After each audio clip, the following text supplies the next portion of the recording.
जय हिंद साथियों। बहुत बहुत स्वागत है आपका हमारे YouTube channel Indian classes Firozabad में।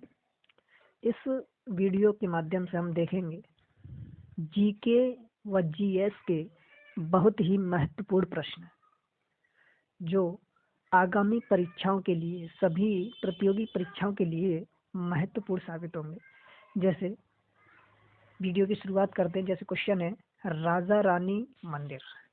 राजा रानी मंदिर दोस्तों, राजा रानी मंदिर किस राज्य में स्थित है? तो इस प्रश्न का जो आंसर होगा वो होगा ऑप्शन नंबर डी, यानी कि ओडिशा।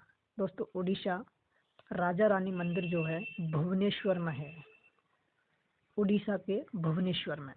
अगला प्रश्न है, भारत की सबसे लंबी सहायक नदी। दोस्तों, यहाँ पे भारत की सबसे लंबी सहायक नदी पूछा है, सहायक नदी। तो इसका आंसर होगा, राइट आंसर हो जाएगा यमुना। दोस्तों, भारत की सबसे लंबी नदी गंगा है और सहायक नदी यमुना है। यमुना भी गंगा नदी की एक सहायक नदी है और ये भारत की सबसे लंबी सहायक नदियों में गिनी जाती है। अगला प्रश्न है, पके केले में कौन सा अम्ल पाया जाता है? पके केले में कौन सा अम्ल पाया जाता है? तो दोस्तों, इसका आंसर हो जाएगा ऑप्शन नंबर सी, मैलिक अम्ल। अगला प्रश्न है, हिंडोला महल का निर्माण किसने कराया था? तो दोस्तों, हिंडोला महल है कहाँ पर?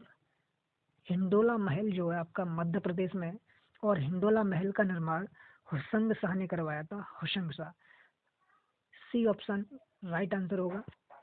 अगला प्रश्न देखते हैं, भारत में सबसे पहले कौन सा शहर खोजा गया था? दोस्तों, भारत में सबसे पहले खोजा जाने वाला शहर जो है वो है हड़प्पा। ऑप्शन नंबर ए के साथ जाएंगे, हड़प्पा। दोस्तों, बता दें कि हड़प्पा शहर की खोज किसने की थी? तो इसकी खोज सन 1921 ईस्वी में दयाराम साहनी ने की थी। अगला प्रश्न है, राष्ट्रीय गरीब दिवस कब मनाया जाता है? दोस्तों, इस प्रश्न का आंसर आप कमेंट बॉक्स में हमें दीजिए।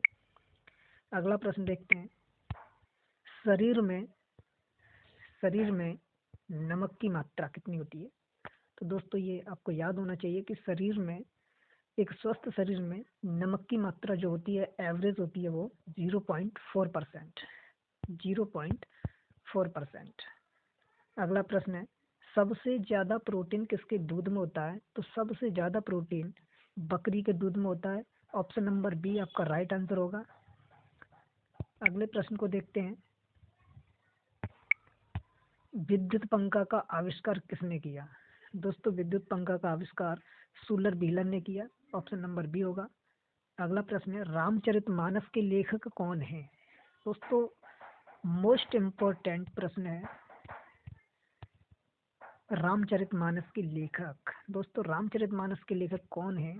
तो आपको याद होना चाहिए कि रामचरितमानस तुलसीदास द्वारा रचित है और यह किस भाषा में रचित है? तो यह अवधी भाषा में, यह अवधी भाषा में रचित है।